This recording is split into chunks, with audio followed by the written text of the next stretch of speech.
So friends, welcome to this much awaited session on the topic that who should dream to become an IAS officer. हमारी society में बहुत students और youngsters के साथ injustice किया जाता है जब उनको मिसगाइड किया जाता है regarding civil services exam preparation and civil services as a career choice. इससे बहुत से स्टूडेंट्स और youngsters who were capable enough to crack this exam and had qualities to become a good civil servant, वो इतने ज़्यादा demotivate हो जाते हैं और इतने ज़्यादा डीमोरलाइज फील करते हैं that they just step back even before starting. और कुछ स्टूडेंट्स और यंगस्टर्स जो कि किसी और फील्ड में बहुत अच्छे से एक्सेल कर सकते थे और वो फील्ड भी उनके इंटरेस्ट से रिलेटेड होता, वो स्टूडेंट्स अननेसेसरली इतने ज़्यादा ओवर मोटिवेट कर दिए जाते हैं that they just land up preparing for this particular exam. So through this session I will try to ensure कि जो भी स्टूडेंट या यंगस्टर या उनके पेरेंट्स ये सेशन देखें उनको एटलीस्ट कोई मिसगाइड ना कर सके regarding civil services preparation and civil services as a career choice. सबसे पहले आपको एक ध्यान रखना है कि इस तरह के एडवाइस आप उस इंसान से प्लीज़ बिल्कुल मत लीजिए जिसने ना कभी सिविल सर्विसेज की प्रिपरेशन की है, ना उसको इन डेप्थ इसके बारे में नॉलेज है, ना उसने कभी सिविल सर्विसेज का सिलेबस देखा है, ना सिविल सर्विसेज के क्वेश्चन पेपर देखे हैं और ना ही उसको सिविल सर्वेंट की डिटेल्ड वर्क प्रोफाइल के बारे में कोई आइडिया है। अगर आप किसी ऐसे इंसान से एडवाइस ले रहे हैं इसके रिगार्डिंग तो आप खुद के साथ ही इनजस्टिस कर रहे हैं। So you need to be careful. So start करते हैं सबसे इंपॉर्टेंट पॉइंट से। सिविल सर्विसेज के लिए you just need to be a graduate. अगर आप एक ग्रेजुएट हैं और सिविल सर्वेंट की वर्क प्रोफाइल को समझते हैं, मतलब आपको सिविल सर्वेंट के वर्क प्रोफाइल के सारे प्रॉज एंड कॉन्स पता हैं, सिर्फ और सिर्फ एक आउटर पिक्चर नहीं देखना है आपको सिर्फ और सिर्फ एक आउटर ग्लैमर पार्ट देख के अट्रैक्ट नहीं होना है। अगर आप उसके बेसिस पे डिसीजन ले रहे हो तो वो एक इमेच्योर डिसीजन हो सकता है and later on you may regret because आप एक सिर्फ और सिर्फ आउटर लुक देख के आए थे। आपको सारे प्रॉज एंड कॉन्स पता होने चाहिए। After knowing all the pros and cons, if you feel like कि हाँ ये मेरे टेम्परामेंट को सूट करने वाला फील्ड है, मेरे टेम्परामेंट को सूट करने वाली जॉब है, I will be happy to serve as a civil servant, और इसमें जो भी चैलेंजेस, जो भी प्लस पॉइंट है, माइनस पॉइंट है, ओवरऑल मेरे लिए इट्स अ परफेक्ट फील्ड। अगर आपको ऐसी फीलिंग आती है and you are a graduate तो आपको इसकी प्रिपरेशन स्टार्ट कर देनी चाहिए। आपको अपना पिछला कुछ इस चीज़ से रिलेट नहीं करना है एकेडमिकली आप पहले आपकी क्या परफॉर्मेंस रही है, या आप एक्स्ट्रा करिकुलर एक्टिविटीज़ में कितने इंटरेस्टेड थे पहले, या आपकी जनरल नॉलेज किस टाइप की है, या आपकी पब्लिक स्पीकिंग किस टाइप की है। ये चीज़ें आपने बिल्कुल भी नहीं देखनी है बिफोर स्टार्टिंग दी प्रिपरेशन। आपने सिर्फ और सिर्फ ये इंश्योर करना है कि you are a graduate and secondly क्या ये फील्ड आपके टेम्परामेंट को सूट करता है, are you a right candidate for this particular field. अगर आपको पता है कि हाँ you are the right candidate और ये फील्ड ही आपका करियर फील्ड है, then just go ahead, that's it. जो लोग ये सोचते हैं कि बोर्ड में उनके मार्क्स बहुत ज़्यादा आए हैं 10th में, 12th में या ग्रेजुएशन में, पोस्ट ग्रेजुएशन में, वो लोग बाय डिफ़ॉल्ट ही सिविल सर्विसेज के लिए बने हैं, ऐसा बिल्कुल भी नहीं है। मैंने बहुत एग्जांपल्स ऐसी देखी हैं जिनके मार्क्स बोर्ड में बहुत ज़्यादा थे, ग्रेजुएशन में बहुत ज़्यादा थे, पोस्ट ग्रेजुएशन में बहुत ज़्यादा थे, but they could not make it to the civil services. और ऐसी एग्जांपल्स भी बहुत हैं जो कि 10th में, 12th में, ग्रेजुएशन में जस्ट पास हुए हैं किसी तरह, और इवन कंपार्टमेंट के बाद पास हुए हों, और finally they were among the toppers in the civil services. So इससे क्या चीज़ क्लियर होती है कि आप आज क्या हैं वो मैटर करता है। जब आप यूपीएससी के लिए अपीयर हो रहे हो उस टाइम आपकी प्रिपरेशन किस लेवल की है, क्या आपकी स्ट्रेटेजी सही थी, क्या आपके रिसोर्सेज सही थे, क्या आपने जिस तरह से यूपीएससी डिमांड करता है उस तरह से प्रिपरेशन की है। अगर किया है तो आपका एग्ज़ाम क्रैक हो जाएगा, और अगर नहीं किया है तो उससे पहले आप चाहे थ्रू आउट टॉप पर रहे हो, that will not help you out. So ये चीज़ आपके माइंड में बिल्कुल क्लियर हो जानी चाहिए। सेकेंड चीज़ जो आपको माइंड में रखनी है वो ये है कि कुछ लोग बोलते हैं कि जनरल नॉलेज बंदे की बड़ी अच्छी होनी चाहिए टू क्रैक दिस एग्ज़ाम। ऐसा बिल्कुल भी नहीं है।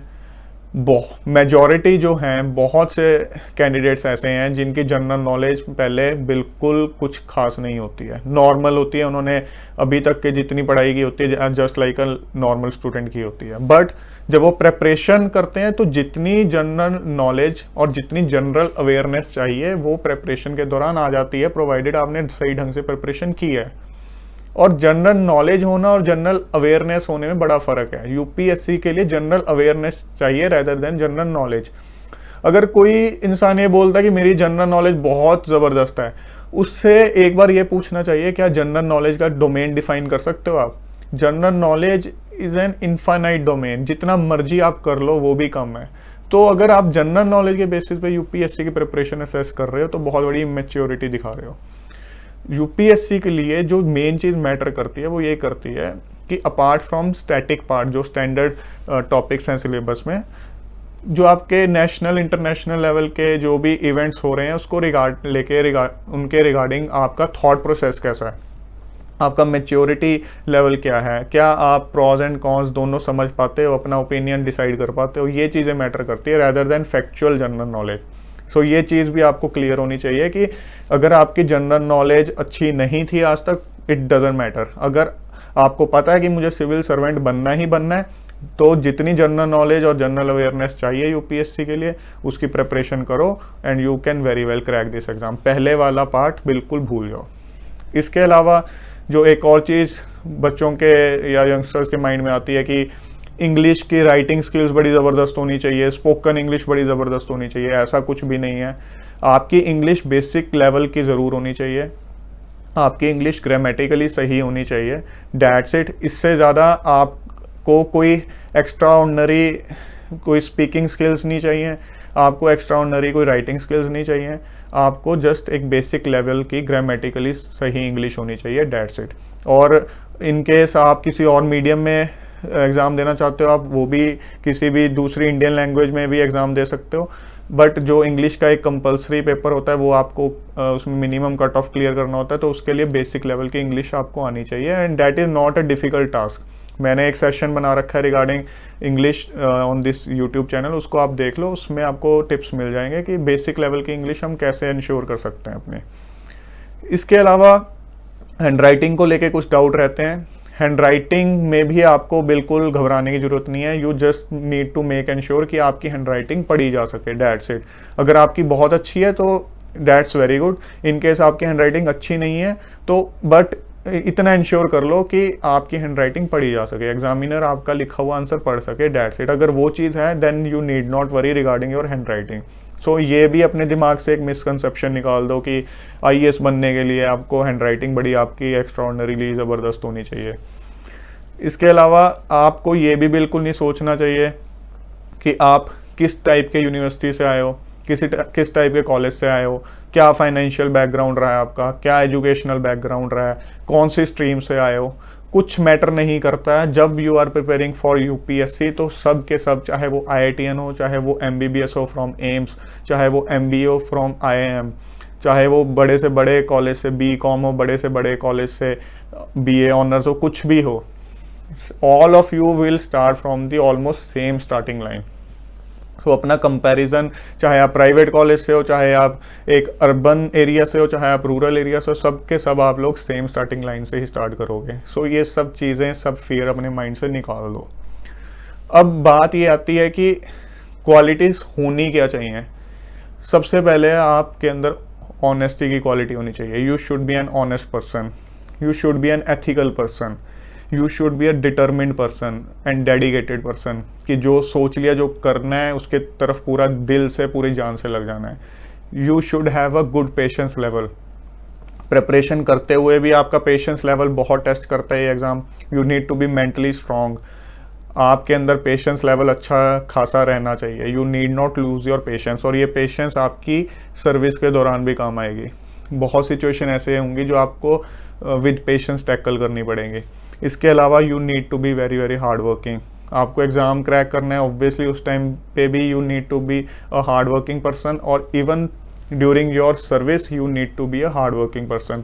जो लोग आपको ये बोल के मिसगाइड करते हैं कि एक बार आईएएस बन जाओ उसके बाद सारी ज़िंदगी की ऐश है या आराम है, ऐसा कुछ भी नहीं होता है। If you want to keep growing in life then you need to hard work continuously. So hard work आपका चलता ही रहेगा, और civil services is a very demanding job, तो हार्ड वर्क तो आपको करना ही पड़ेगा। You should have a temperament to face the challenges. बहुत चैलेंजेस आएंगे एज अ सिविल सर्वेंट, और बहुत अच्छे लेवल के, अच्छे एक्सपोजर वाले चैलेंजेस आएंगे। सो आपका टेम्परामेंट चैलेंजेस को फेस करने का और उनको टैकल करने का भी होना चाहिए। इसके अलावा कोई स्पेशल क्वालिटी और कोई मतलब पहले से नहीं चाहिए, आपके विद टाइम डेवलप हो जाती हैं। कोई ऐसा स्पेशल क्राइटेरिया नहीं होता है कि यूपीएससी की तैयारी करने के लिए आपका ये थॉट प्रोसेस होना चाहिए। कुछ लोग बोलते हैं कि you should think like a civil servant, ऐसा कुछ भी नहीं है यार। आप खुद सोच के देखो, क्या कोई पहले से आईएएस बन के आया ऊपर से, या पहले से कोई सिविल सर्वेंट बन के आया ऊपर से? जब आप जॉब में एंटर करते हो तो आपको विद टाइम आप सीखते चले जाते हो, आपका टेम्परामेंट, आपकी maturity level day by day improve होता है। Every day we learn new things. So अपने माइंड से सारे के सारे फियर्स निकाल दो। जो भी स्ट्रेटेजी रिसोर्सेज मैंने आपको अपने पिछले सेशंस में बता रखे हैं उनको फॉलो करो। कि कहीं कोचिंग ले रहे हो तो जो वो बता रहे हैं उस हिसाब से कर लो, या कोई सी और टॉपर से आपने एडवाइस लिया उससे कर लो।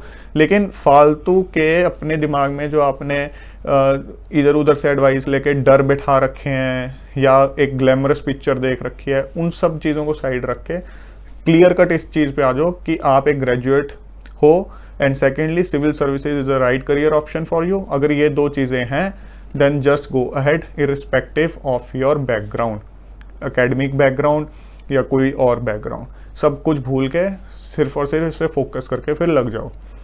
सो आई होप इस सेशन को देखने के बाद आपके बहुत से फियर्स गायब हो गए होंगे, बहुत से डाउट्स क्लियर हो गए होंगे। So thank you for watching this particular session. We will meet again with new interesting and important session. Till then, take care of yourself and Jai Hind.